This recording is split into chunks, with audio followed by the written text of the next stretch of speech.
Parce que mentir est une seconde nature chez eux. Regardez l'étude de Tuskegee sur les Afro-Américains dans les années 30. Ou le cas d'Henrietta Lacks. Qu'est-ce qu'ils essaient de faire? Ça, c'est la pièce manquante. Mais la réponse est toute trouvée.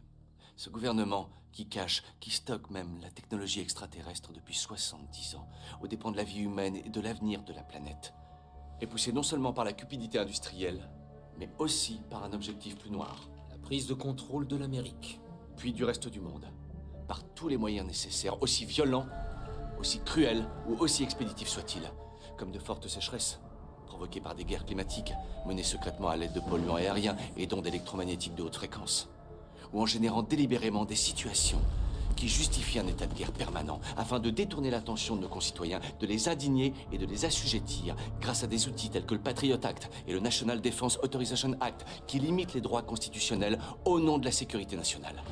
Par la militarisation des forces de l'ordre dans les grandes villes des États-Unis, la construction de camps de prisonniers par l'Agence fédérale des situations d'urgence sans objectif justifié, la mainmise sur l'agriculture et l'industrie alimentaire, pharmaceutique, sur les services de santé par les industriels, dans le but d'engraisser, d'endormir et de rendre malade une population déjà rongée par le consumérisme. Un gouvernement qui met vos téléphones sur écoute, collecte vos données personnelles et surveille vos allées et venues en toute impunité. Un gouvernement prêt à utiliser ces données contre vous le moment venu. Et là, la prise de contrôle peut commencer. La prise de contrôle de l'Amérique.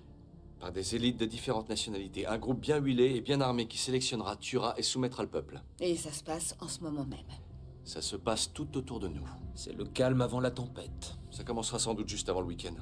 Les banques annonceront une fermeture temporaire de leur système informatique pour raison de sécurité. La monnaie numérique disparaîtra. Ils peuvent nous voler notre argent? S'en suivra une détonation de bombes à impulsion électromagnétique qui coupera les principaux réseaux électriques. On croira à un attentat contre l'Amérique par des terroristes ou la Russie.